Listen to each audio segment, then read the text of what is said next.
A los filólogos, como sucede en otras muchas profesiones, nos gusta utilizar un léxico propio de nuestra especialidad, una jerga típica de filólogos.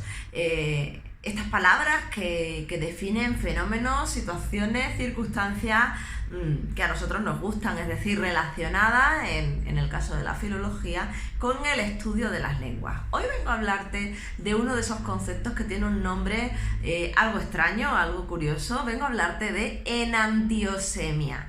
Esta palabra tan difícil, tan complicada, tan curiosa, viene a describir un fenómeno que sucede en nuestro idioma, que la mayoría de la gente prefiere llamar por un nombre más sencillo, más asequible, aunque no es el que más nos gusta en realidad a los filólogos. No es otra cosa que la autoantonimia. Vengo a hablarte hoy de los autoantónimos. Pero antes de ello voy a presentarme por si es la primera vez que me estás viendo. Soy Mer Flores, soy doctora en filología y experta en escritura productiva, creativa y de calidad, y correctora de textos desde hace ya 16 años.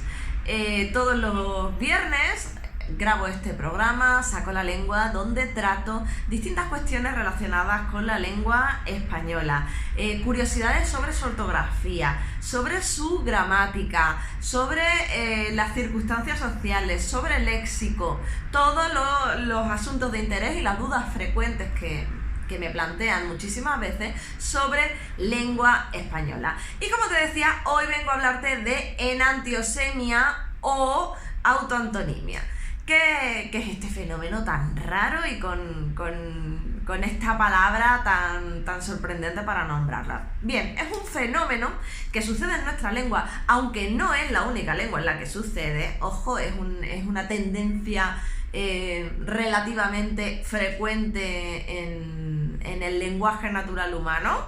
Y la enantiosemia o autoantonimia consiste en que una palabra puede ser al mismo tiempo su propia contraria, es decir, su propio antónimo. Te lo voy a explicar con algunos ejemplos que creo que podrás entenderlo con mayor facilidad. Si yo digo que acabo de alquilar una casa, si no me conoces y no tienes el contexto suficiente, solo con esa frase no tienes datos suficientes para saber si yo soy propietaria de una casa y la he puesto a disposición de una persona que la necesitaba, o si por el contrario yo estaba buscando una casa y he encontrado una casa para alquilar, para irme a vivir a ella abonando una cantidad, una cuota al mes. Solo el verbo alquilar es un verbo autoantónimo, ¿vale? Vive este fenómeno de la enantiosemia.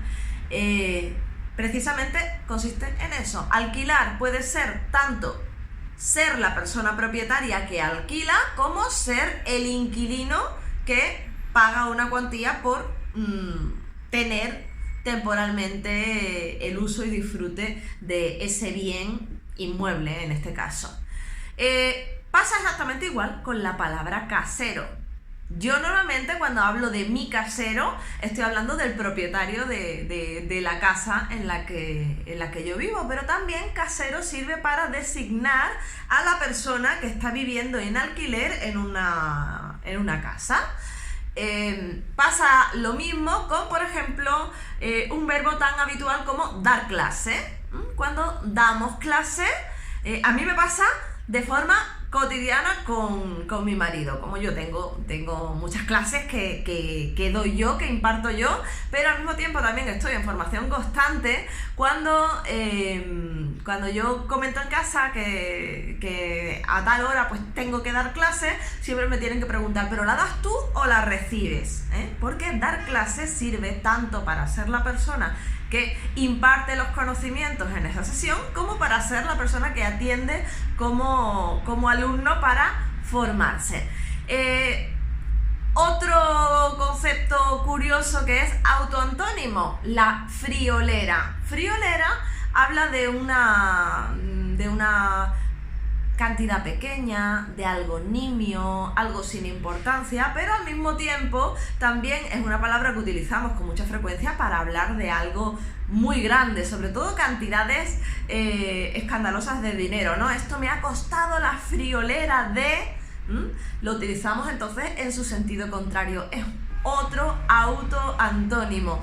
O por ejemplo, monstruo. Monstruo tiene un significado, su origen es un significado negativo, es decir, eres un monstruo, normalmente tiene un significado muy negativo, bien sea por descripción física, bien sea por descripción psicológica. Una persona monstruosa, pues sabemos que tiene ese significado. Sin embargo, yo también puedo decir que tengo un amigo que es un monstruo en la guitarra.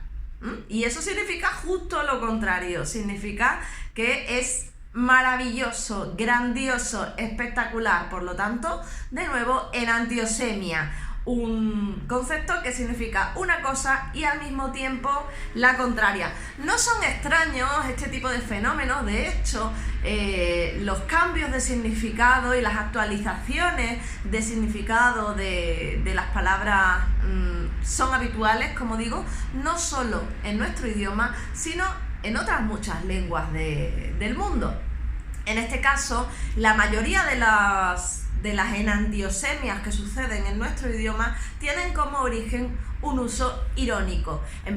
Como sabéis, la ironía consiste en decir una cosa cuando en realidad estamos queriendo decir la contraria. A partir de estos usos irónicos se acaba lexicalizando, es decir, se convierte en un estándar y ya la mayoría de la gente tiene la concepción de que esta palabra sí que tiene ese significado que en principio se utilizaba como irónico. Ese es el origen de la mayoría de las enantiosemias de nuestro idioma.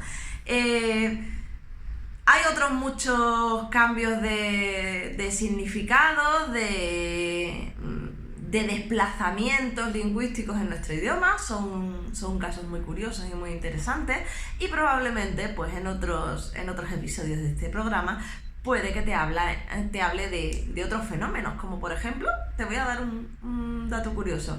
¿Sabías que el origen de la palabra luego tenía otro significado? La palabra luego significaba inmediatamente, es decir, que si yo te decía ven luego a casa, significa corre, ven para aquí. Así que espero que si te ha parecido interesante este programa, me sigas, me esperes programas siguientes y que comentes luego, es decir, inmediatamente algo en los comentarios de este vídeo. Un saludo, muchas gracias y nos vemos la semana que viene.